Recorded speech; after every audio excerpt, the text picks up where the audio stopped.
This is the top 10 gold farms of the week. Let us begin. Starting off at number 1, we have the Scarlet Cathedral. This one is only enterable if you have the Scarlet Key. You can either purchase this off of the auction house, or failing that, you can always go into the Scarlet Library and pick it up from one of the bosses. This originally became viable as of Hallow's End, just gone, and thus that means that you can go into the old cathedral dungeon and also the armory. Specifically for this one, we have the Scarlet Cathedral. What you have to do is just click on the side of the wall for the keys and just run in. This will be, whenever you actually complete this, you will have to go and pick up the keys again to go back in once you've reset the instance. However, doing this is fairly straightforward.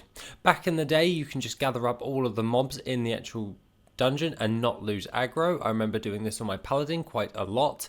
However, the mobs do tend to reset when I was going through my primary testing. All the way up towards the courtyard, you're going to have to want to either small batch pack, burn them down, or just kill the mobs, keep going, take them out, keep going, and all that stuff. But as soon as you get to the hall where High Inquisitor 𝐆𝐀𝐿 is, all you have to do there is just run straight towards the boss, attack him, the champion of the Scarlet Crusade, and then everyone in that area will run towards you. When it comes towards this type of gold farm, remember these dungeons have been not accessible for ages, and they do have some different types of unique mog that actually can drop from this. Going alongside this is definitely a padding gold farm where it's a variety of different types of items. You do have the chance of getting a hold of some of the Scarlet set, which are BOE, and then you'll be able to sell those on the auction house. However, with all the additional of the other types of items that were unobtainable,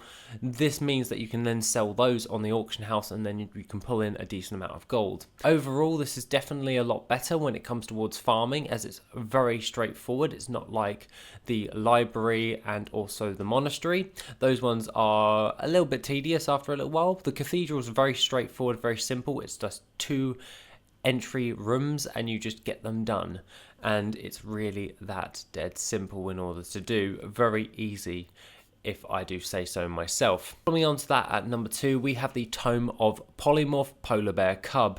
This one is a mage-specific gold farm, and if you haven't already, when I talked about the porcupine one the other week, I managed to gain that within around about 2 minutes of farming up the footage, and I managed to sell it on 5 days later for 92k. Really chuffed with that. But aside from that, the Polar Bear Cub, on the other hand, this one is located within Dragonflight. You're going to be wanting to farm up the grizzly bears within here, or the Arctic polar bears, whatever you want to call them. And thus, by taking those out, you have the chance of getting a hold of the Polar Bear Cub Tome of Polymorph. This one is incredibly a little bit more harder than the porcupine one in order to get a hold of. However, this one does fetch a decent gold price on the auction house, clocking its way in from anywhere from 80,000 to 120,000 gold for one of these items. This has a 0.48% chance of dropping for a mage, according to Wowhead. That being said, this one is a bit of a tedious farm in order to do. However, the gold value derived from it actually works out quite well. For me, as I discussed with my porcupine one the other week, I generally go for this only in which I have 2 on the auction house at any one given time. Once I get down to 1, I then go restock another one. I always make sure to have 2 on the auction house, so one's always on the auction house while I'm farming up the other one. It's a nice little rotation I like to do, and it works out very well in the grand scheme of gold making. Following on to that, at number 3, we have the Black Temple. The Black Temple is a keynote raid in order to farm up from the Burning Crusade expansion, located within Shadowmoon Valley of Outland. What you're going to be wanting to do here is you're mainly going to be wanting to go for the trash mobs. You can either have 2 farming methods in which you want to actually farm this up. This will be either going in and out of the instance, doing the trash mobs at the beginning all the way up into the first boss. Taking those out give you a load of primal water along with a load of TBC transmog, and has a chance of dropping a lot of the high value transmog recipes for crafting. This works out really well if you're really going for like a trash gold farm. However, if you want to do a full clear and get a hold of those battle pets, and be prepared for a little bit of a longer gold run than normal. However, you do not have to take out Illidan because there's not really that many mobs after you take out his little champion court before him, and thus it's not that much of a big deal if you just leave it at that. However, if you want to take a chance of getting a hold of those warglaives, then please feel free. Other than that, this is a very decent gold farm. I generally do run this probably about once or twice a month. It's not one of those ones that I would actually go out of my way in order to do. It's only mainly because I'm restocking on those battle pets that you actually get from this. The battle pets in question for the Black Temple is the 𝐆𝐀𝐌𝐄 battle pet, which goes for around about 53 gold. You have the Fragment of Anger going for about 1,140 gold. Fragment of Desire going for 1,338 gold. The Fragment of Suffering going for 1,581 gold. The Leviathan Hatchling going for 10 gold, and the Sister of Temptation. Overall, when it comes towards the fragments, on the other hand, if you level those ones up to level 25, those ones fetch a pretty penny on the auction house. All of the other ones are a little bit null, but realistically what you're going in for is the fragment and leveling that up to level 25, along with gathering up all of the TBC transmog you gain along with this raid. As well as that, because it is one of those raids, you do get a chance of getting a hold of a ton of different types of the epic gems to go along with that, so you got some materials funneled in with that gold farm. Now, coming in at number 4, we have the Reigns of the Tamed Bloodfeaster. This mount comes from the BFA zone of Nazmir within the Battle for Azeroth expansion. What you're going to be wanting to do here is, as it is a Nazmir zone drop, you'll be wanting to farm up a load of different types of mobs. You could do this from any mob, but realistically what you're going to be wanting to do is this location on the map. This is where you'll be farming up because they have the best drop chance, along with once you have cleared all of them, they will have respawned. As this is more of a questing area, they start to spawn as fast as you kill them, which is brilliant because they have a 0.2% chance of dropping the Tamed Bloodfeaster mount. The Tamed Bloodfeaster mount value ranges from anywhere from 128,000 gold to 150,000 gold. This is much better than what it was in BFA when it was around about 20k. I know because I saved a load until recently where I actually pocketed it because there were so many bots farming these up, and because it was quite easy to get a hold of if you're farming this in a group. And this was one of the easier ones in order to get a hold of, and thus that's why the value in BFA was so low. And if you actually manage to hold on to these, you're definitely going to be making some decent profits.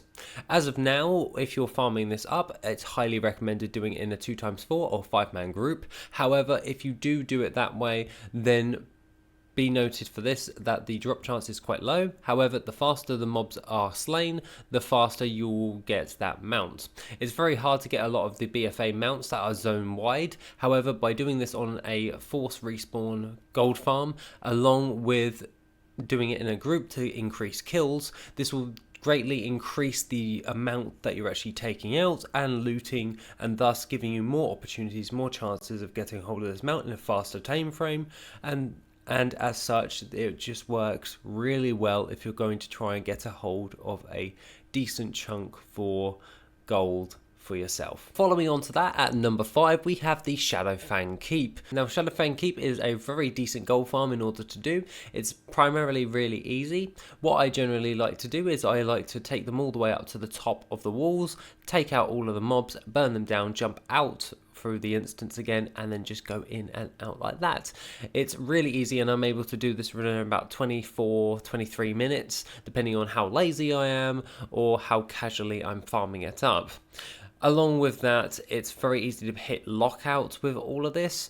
However, the items of note that you can actually gain from this is the Guillotine Axe, currently going for around about 29,000 gold.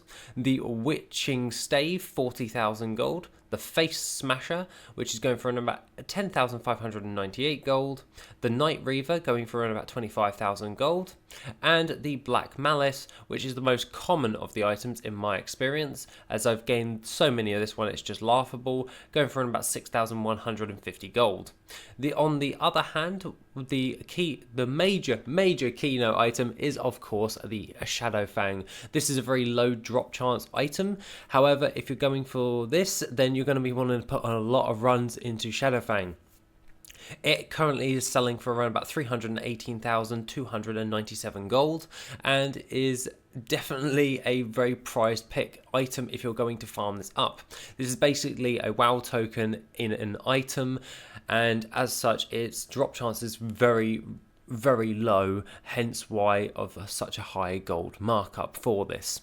If you are farming this up, you're going to be doing this quite religiously. I tend to do this in a casual front where I rotate between dungeons each and every week, and it just works out really well for me when I'm adding all of this on. Really going for this gold farm, you're not really going for padding, unfortunately. It's going for those high ticket items we've just discussed, and anything else is just either disenchant or sell to the vendor.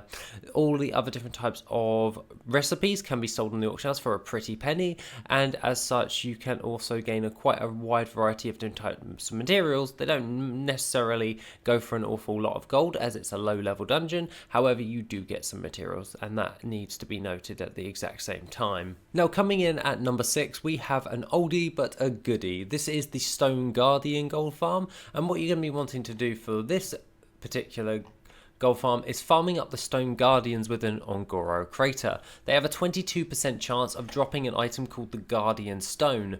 This is used in a load of different types of crafts when it comes towards vanilla based transmog, and fetches a decent chunk of gold overall, as this item is specifically for these guardians, very specific types of crafts. They go for a decent chunk of gold overall. This actually gives them a high gold value in that sense, as it's a very niche gold farm. However, to go alongside this, I actually managed to get a hold of, and I know that you can get a hold of, the Jade set to go along with that. The Jade set overall is a decent transmog item that sells rather well. Along with that, you have multiple different types of other transmog items, along with the world drops from the high level zones of vanilla. That adds on to the gold farm overall, and it works really well because those Stone Guardians are force respawnable. Because these Stone Guardians, once the last one is slain, they'll just start force respawning themselves, so their bodies are still there but more are popping up, and that works out really well if you're doing this on a group. A 5-man farm for this will work out incredibly well, and I find this one to be a very decent gold farm, especially as I don't really see many people farming this anymore, and as such I'm actually able to cater to my own needs when I'm actually selling this on the auction house. Find it much easier to cater and manipulate that market without anyone else actually doing so on that sense. So it really works out quite well, especially to go along with the old world transmog you gain along with this. This gold per hour works out incredibly well. That's why I put it at number 6 on this list. Following on to that, at number 7, we have a really quick log gold farm.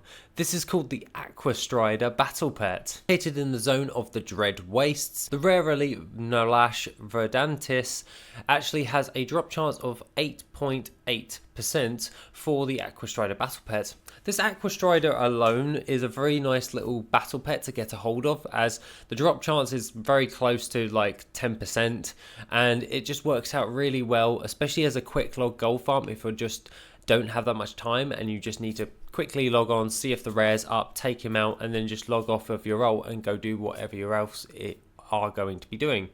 I generally look at this like the Not Karosh gold farm, where it's just a quick log every now and then, see if he's up, and it's a nice little uptick. However, if you do save those Hallow Reeds for the Aqua Strider battle pet, you can also level that up to level 25 and sell that on the auction house. It gives you in a ton more gold overall. I'm not really too sure why, as I'm not super into battle pets, but apparently this one's value just goes up like majorly if you level up to level 25, and it sells faster. This works out quite well, especially when I have Squirt and Super Squirt Day to level up my battle pets.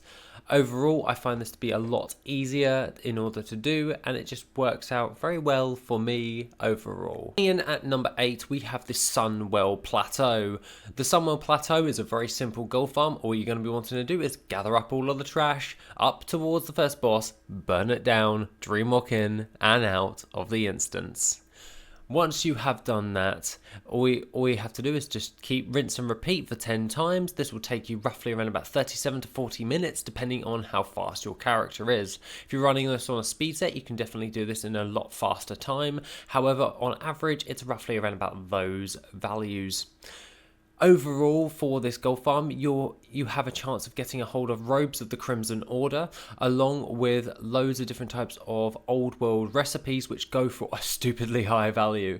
I'm currently farming this up because my characters actually need those recipes as I'm building out my professional list, but in the past I have just farmed those up and sold those on the auction house for a decent chunk of gold.